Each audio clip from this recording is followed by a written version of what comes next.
The Exile's Descent. Silver rain cascaded down the curved glass towers of Nova Haven Space Station, glimmering like fallen stars against the backdrop of endless void. Naya stood at the edge of Sector 7's industrial platform, her purple skin glistening with moisture that mingled with silent tears. Her blonde hair hung heavy and wet around her shoulders as she gazed into the station's central atmospheric processing shaft. Below her stretched a 1,000-foot drop into churning machinery and recycling systems, the perfect place to disappear without a trace. Defective vessel. The High Council's words echoed in her mind, cutting deeper than the ceremonial marks they had carved into her forearm just hours before. The Zalarians valued nothing more than reproductive capability. Their population had been dwindling since the destruction of their homeworld, and every female was expected to produce at least 4 offspring during her lifetime. But Naya couldn't. She never would. The final medical assessment had confirmed what 3 years of painful treatments had suggested. Her genetic structure was incompatible with reproduction. "You bring shame to your lineage," Elder Vizari had pronounced before the entire council. "You will be removed from our records. You will seek purpose elsewhere or seek none at all." They had taken everything. Her dwelling, her position as biotechnology specialist, her communication devices, even the ceremonial bangles that marked her clan lineage. They had escorted her to the borders of the Zalarian sector and turned their backs as she walked away into the human-dominated industrial zone. Now, as the artificial night cycle deepened, Naya climbed onto the safety railing. Her fox-like ears flattened against her head, her tail hung limp behind her. In her culture, there was no greater shame than failing to continue the species. Why prolong such a meaningless existence? She closed her eyes, arms stretched outward, ready to surrender to the artificial gravity that would pull her down into oblivion. "Hey, wait! Don't!"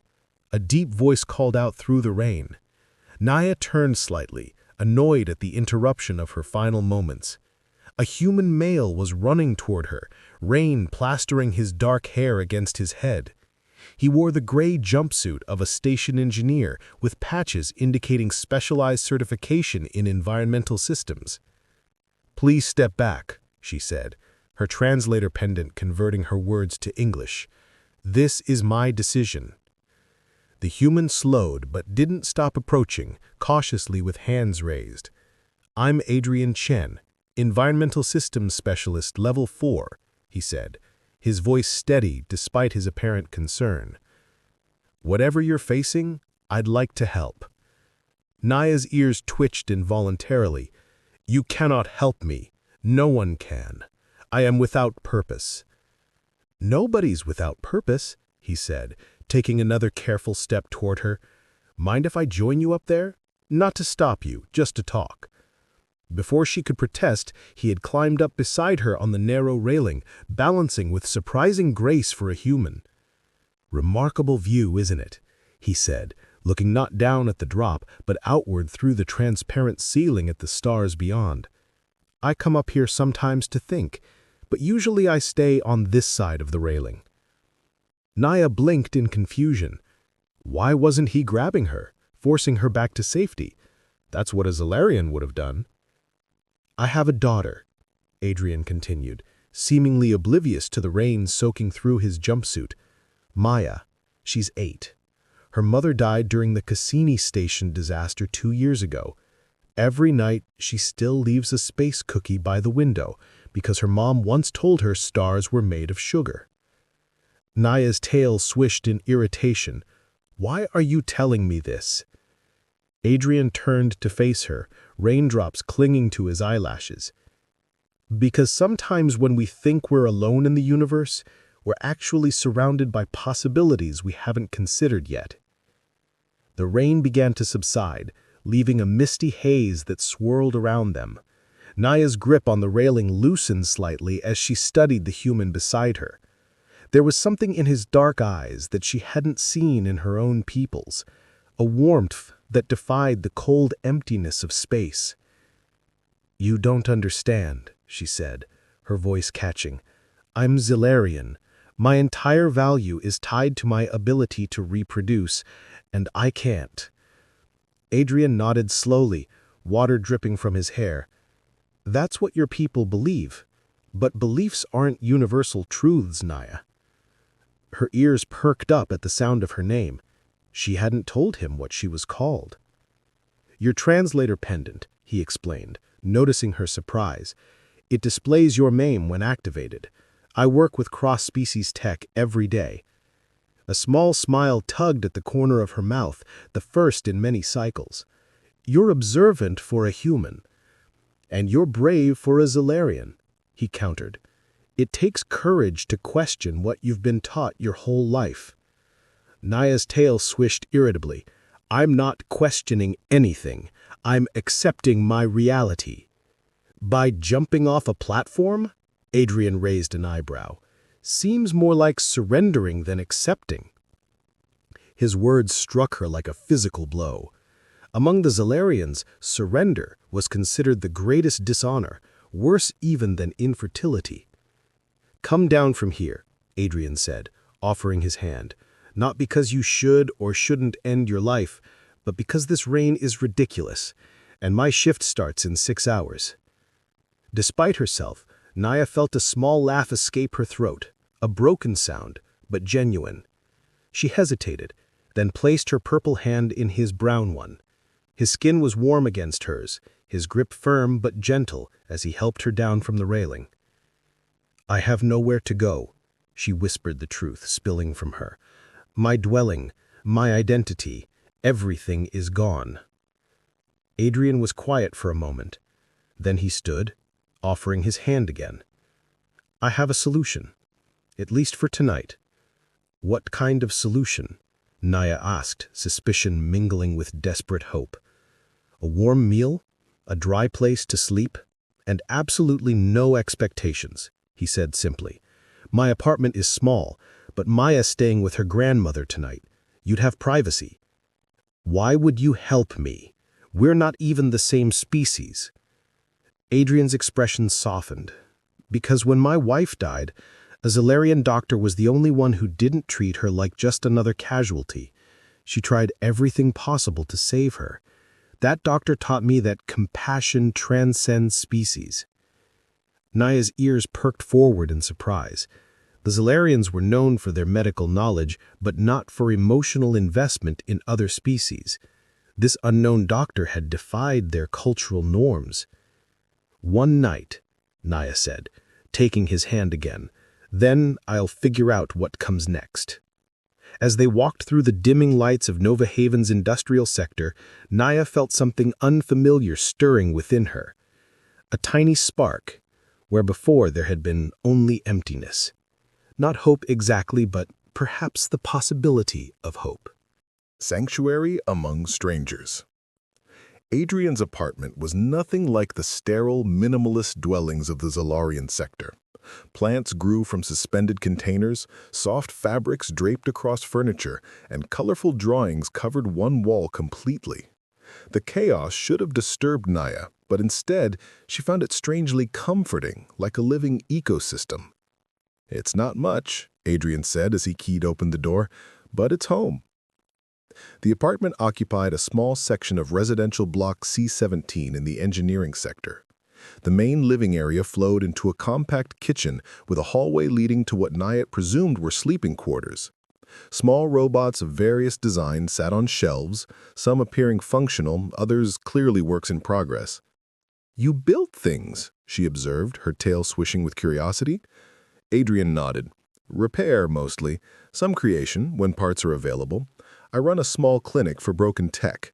3 days a week I help refugees and low-income residents fix devices they can't afford to replace." He showed her to a small room filled with tools and half-finished projects. "Maya's workshop, though she won't mind you borrowing it. You can sleep here," he said, clearing space on a small cot. "I'll find you some dry clothes." Later, wrapped in soft human garments that had been adjusted to accommodate her tail, Naya sat at the kitchen counter, watching Adrian prepare something that filled the apartment with a savory aroma. Her stomach rumbled, reminding her that she hadn't eaten since before her final assessment. "It's not Zalarian cuisine," Adrian apologized, placing a bowl of steaming food before her. "Just simple human comfort food.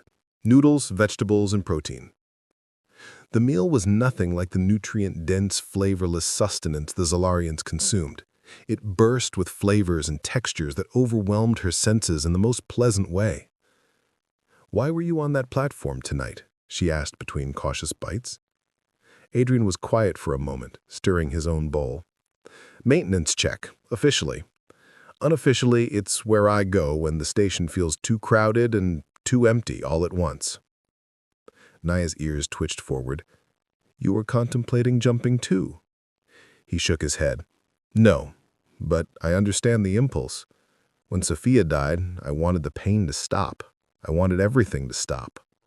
His voice grew softer. "But Maya needed me, so I kept going. Found purpose in smaller things. Day by day, it got easier to breathe." "I have no one who needs me," Naya said, her ears drooping. "Not yet," Adrian replied simply. Morning light, simulated by the station's environmental systems, filtered through the apartment's windows, waking Naya from the deepest sleep she'd experienced in months.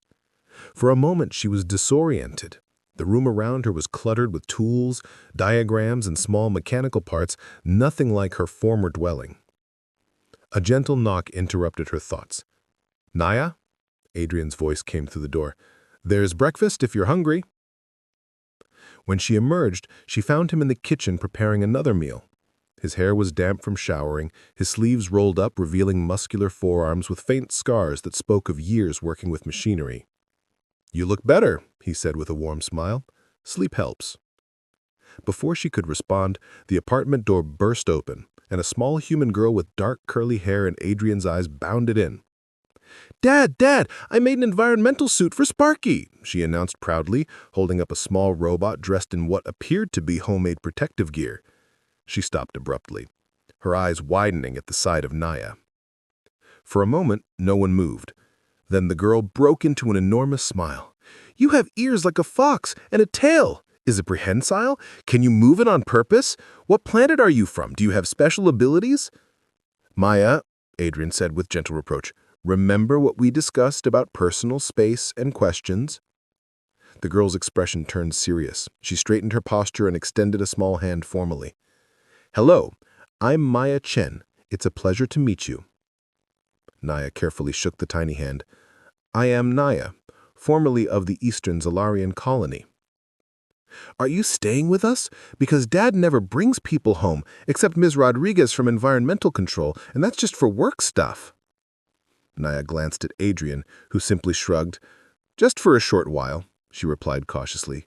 "Cool!" Bounced on her toes. "Can you help me with my science project? It's about different species' adaptations to space station environments." "Maya," Adrian warned, but Naya shook her head.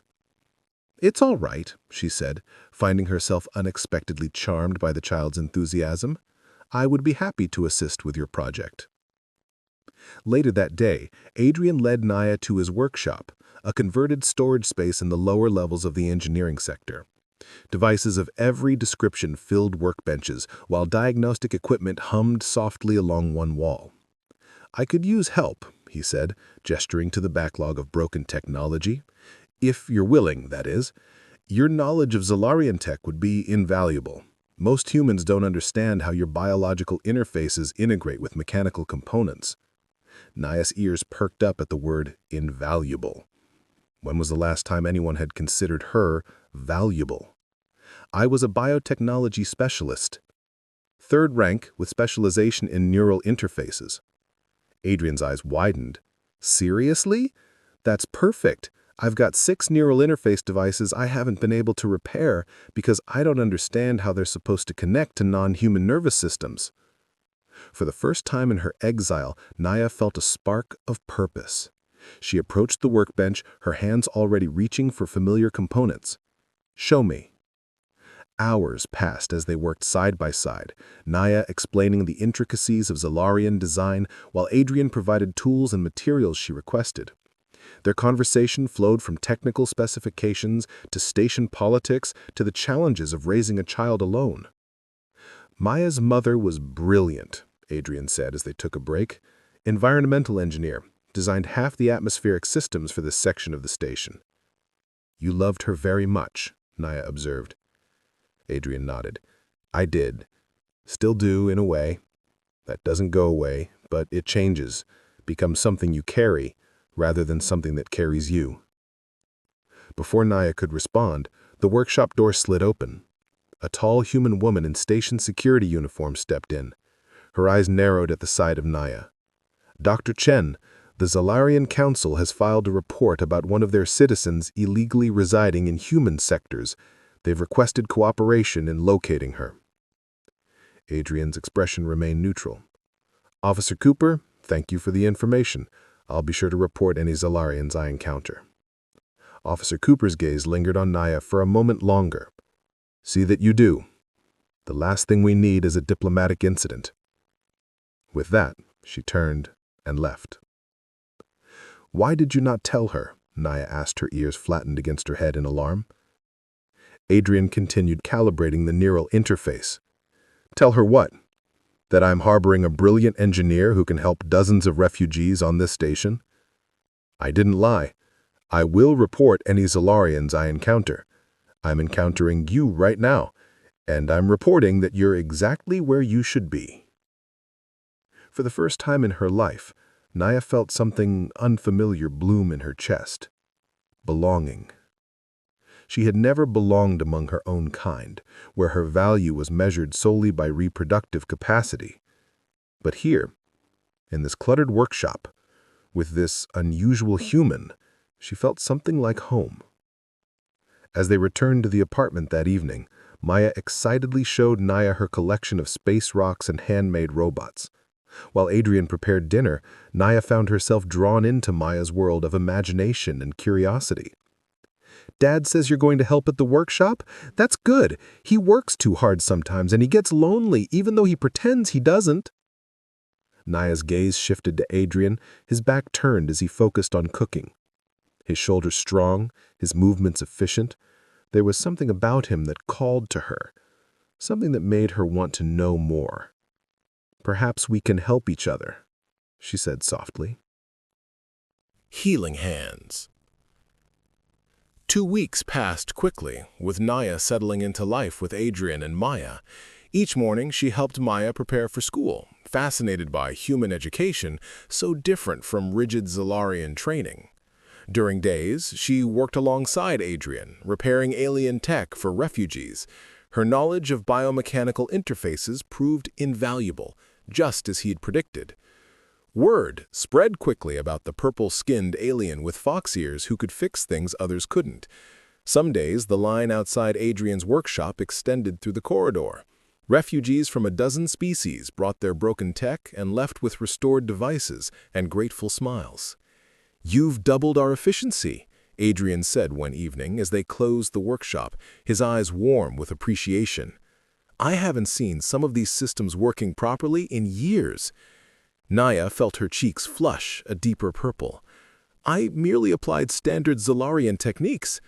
"Nothing about you is standard, Naya," he replied, their eyes meeting briefly before both looked away. That night, Adrian showed her his special project, hidden in a secured section of the workshop, a prototype neural interface designed for disabled alien children who couldn't operate standard station equipment. The idea came after meeting a young Andorian with paralyzed tendrils. She couldn't interact with her environment, couldn't communicate. I thought if we could create interfaces that adapted to different physiologies. Naya's ears perked forward as she examined the prototype. "This is remarkable work, but the neural mapping is incomplete." "That's where I'm stuck," Adrian admitted. "Human neurology is different. We don't have the reference points." "I can help," Naya said, her tail swishing with excitement. "Zalarian medical training includes comparative neurophysiology across species." They worked late into the night, their shoulders touching occasionally as they bent over the delicate components. When their hands brushed while reaching for the same tool, neither pulled away immediately. The contact sent unexpected warmth through Naya's body.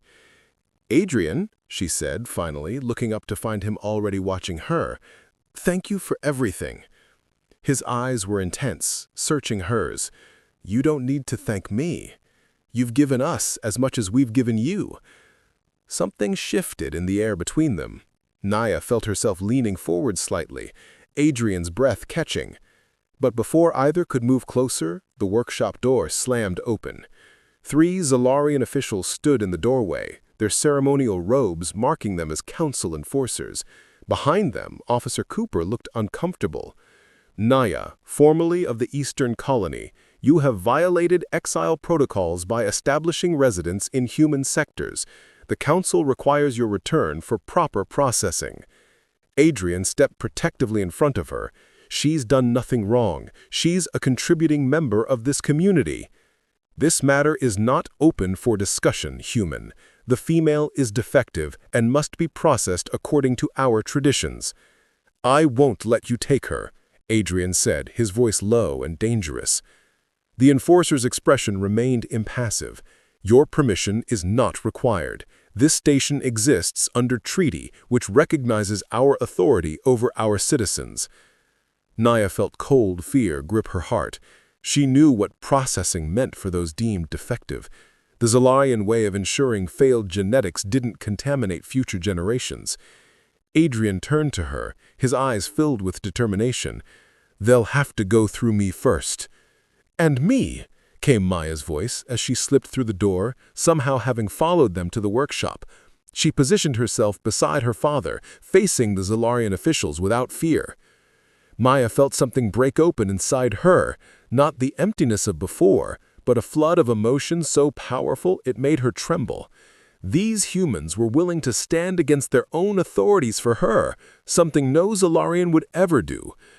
As Officer Cooper stepped forward to attempt mediation, Naya realized with startling clarity that somewhere between that rainy platform and this moment, she had found something she never expected to find after her diagnosis. She had found a family, and she would fight to keep them. Hearts across stars. "This is a diplomatic incident waiting to happen," Officer Cooper said as they gathered in Station Commander Aya's office. "The Zalarian Council is demanding immediate return of their citizen." Commander Aya, a stern woman with silver-streaked hair, studied the group before her. Adrian and Naya stood by side, while Maya sat quietly in the corner, pretending to play with a small robot, but clearly listening to every word. "Dr. Chen, explain why you've harbored an exile against station regulations," Commander Aya demanded. Adrian straightened his shoulders. "Naya isn't just an exile. She's a brilliant engineer who's helped dozens of refugees on this station. She deserves asylum." "Asylum isn't granted for cultural disagreements," Officer Cooper interjected. "The Zalarians have legal authority over their citizens." "Their authority is based on reproductive discrimination," Adrian argued, his voice rising. "They exiled her because she can't have children. That violates fundamental human rights statutes in the Coalition Charter, Section 17. Commander Aya turned to Naya. "Is this true?" Naya's ears flattened against her head. "Yes, the Zalarians value females solely for reproduction. Those who cannot bear offspring are considered worthless." "That's their cultural prerogative," Officer Cooper said uncomfortably. "No," Adrian's voice was firm. "Not when it results in death, which is what processing means. They're planning to euthanize her." The room fell silent. Maya looked up, her eyes wide with horror. "Is this accurate?" Commander Aya asked Naya directly. Naya nodded. "The Zalarian Council believes defective genetics must be eliminated to preserve our species' future." "That changes matters significantly. I'll need to consult with Coalition Legal Affairs. This may indeed qualify for humanitarian protection." She turned to Officer Cooper. "Until a determination is made, Miss Naya remains under station protection." Later that night, as Maya slept, Adrian and Naya stood on his apartment's small balcony looking out at the stars. "Why did you defend me?" Naya asked, her voice barely above a whisper. "You risked everything." Adrian turned to her, his eyes reflecting the distant starlight. "Because in the short time you've been here, you've become important to us. To Maya. To me." "Important?" She echoed the word, feeling strange on her tongue. "More than important," he admitted, stepping closer. "Naya, I felt things I'd never expected to feel again since Sophia died. When I'm with you, the universe makes sense again." Her heart raced as he gently touched her face, his fingers tracing the curve of her cheek. "I don't know if Zolarians and humans can—" He hesitated, searching for words. "We can," she whispered, leaning into his touch. "If we want to." Their first kiss was tentative, a gentle exploration of something new and precious. His lips were warm against hers, his hands careful as they slid around her waist, pulling her closer. Her tail curled instinctively around his leg, a gesture of intimacy her people shared only with their chosen mates. That night, as they discovered each other's bodies, mapping uncharted territories with gentle touches and whispered questions, Naya understood why her people valued creation so highly. But what they created together wasn't a child, but something equally precious, something new between their species, a bridge across stars. The moment was interrupted when Adrian's communication device chimed urgently, Maya's caretaker calling from the school medical center. Maya had collapsed, with a high fever and strange neurological symptoms. The medical staff was baffled. They rushed to her side, finding Maya unconscious, her small body burning with fever. Human doctors stood helplessly, consulting readings they couldn't interpret. "Her neural patterns are chaotic," the lead doctor said. "We've never seen anything like it." Naya pushed forward, her medical training taking over. "She's exhibiting symptoms of Stellaris fever. It's common when human children are exposed to certain Zolarian biomaterials." Her hands moved swiftly, checking Maya's vitals. "The workshop, the neural interfaces. I was handling components that must have transferred trace elements." Adrian's face paled. "Can you help her?" Naya's ears flattened with determination. "Yes, but I need access to Zolarian medical supplies." "They'll arrest you if you enter their sector," Adrian said. "Then we'll have to bring the supplies to her," Naya replied, already formulating a plan. Hours later, as Maya fought for her life, Naya worked frantically, combining Zolarian remedies with human medicine, creating a treatment no doctor of either species would have attempted. The night passed in a blur of fear and desperate hope. When dawn broke, Maya's fever finally broke. Her eyes fluttered open, finding her father and Naya both slumped beside her bed, exhausted but vigilant. "Did you save me?" she asked, her voice small. "We saved each other, little one." Naya's ears twitched forward. New constellations. The Zolarian High Council chamber fell silent as Adrian and Naya entered, escorted by Station Commander Aya and a delegation of coalition representatives. The 7 council elders sat in elevated seats, their expressions unreadable. Behind them stood other Zolarians watching with mixture of curiosity and disdain. "This proceeding is irregular," Elder Bazari announced. "The defective female has been sentenced to processing. Her human companion has no standing here." Commander Aya stepped forward. "Under Coalition Treaty Section 45, we invoke the right to present evidence of cultural significance before any irreversible action is taken." Elder Vazari's eyes narrowed. "Proceed, but know our traditions stand." Adrian advanced, his shoulders squared. "Your traditions are based on a reproduction being the only measure of value, but you've overlooked something critical. Your population continues to decline despite your focus on fertility." Murmurs spread through the chamber. "Your species faces genetic bottlenecking. The limited gene pool is causing increasing fertility issues. Each generation, fewer viable offspring are born." "We are aware of the challenge," Elder Vazari replied coldly, "which is why defectives must be removed." "Or," Adrian said, "you could consider a solution that doesn't involve throwing away brilliant minds like Naya's." He activated a holographic display showing scientific data. "What if there was another way to ensure your species' survival?" The data showed a revolutionary approach to cross-species adoption, using Zellerian genetic engineering to allow children of other species to be partially integrated into Zellerian biology. The process wouldn't create Zellerian offspring, but would create a new kind of family bond. "Impossible," one elder declared. "Not impossible," Naya countered, "just never attempted. You exile those who cannot reproduce when they could be raising adopted children genetically modified to share Zellerian traits while maintaining their original species heritage. Creating cultural and genetic bridges between species. My daughter Maya nearly died from Stellaris fever, but her recovery showed unprecedented neural adaptation to Zellerian biochemistry. She's the first successful case." Naya stepped closer to Adrian, their hands joining. "The Zellerian obsession with biological reproduction is leading to extinction, when adaptation could ensure survival." "Our tests show Maya now carries certain Zellerian genetic markers," Commander Aya confirmed. "She represents a breakthrough in interspecies medical science." For hours, the council deliberated, while Adrian and Naya waited outside the chamber. Finally, they were summoned back. "We find your proposal disturbing, but worthy of investigation," Elder Rosari announced. "Reluctantly, the exile is suspended pending research outcomes. The female may continue her work with human medical authorities." It wasn't full acceptance, but it was a beginning. 3 months later, their apartment had grown to accommodate their expanding family. Maya, now fully recovered, displayed subtle Zellerian traits, her nervous system partially adapted, allowing her to interface with Zellerian technology.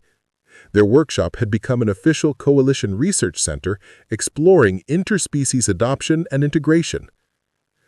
"Do you ever regret it?" Adrian asked one night as they stood on their balcony watching a passing comet. "Defying your people's traditions?" Naya's ears twitched thoughtfully, her tail curling around his waist. "How can I regret finding a different way to create family? When I stood on that platform, I thought my worth ended with my inability to bear children. Now I understand there are many ways to nurture life." Adrian pulled her close. "The Zellerian Council is still struggling with the concept." "They will adapt or perish," Naya said, "as all species must. Eventually, they'll see that family transcends biology." "Speaking of family," Adrian said, his voice suddenly nervous, "there's a human tradition I'd like to share with you." He knelt before her, producing a small ring with a stone that captured starlight. "Naya, will you marry me? Become my wife?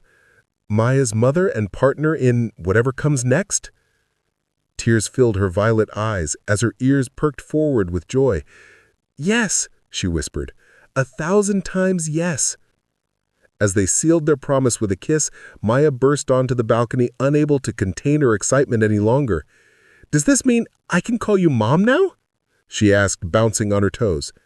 Naya knelt, embracing the child who had helped her find purpose. "It would be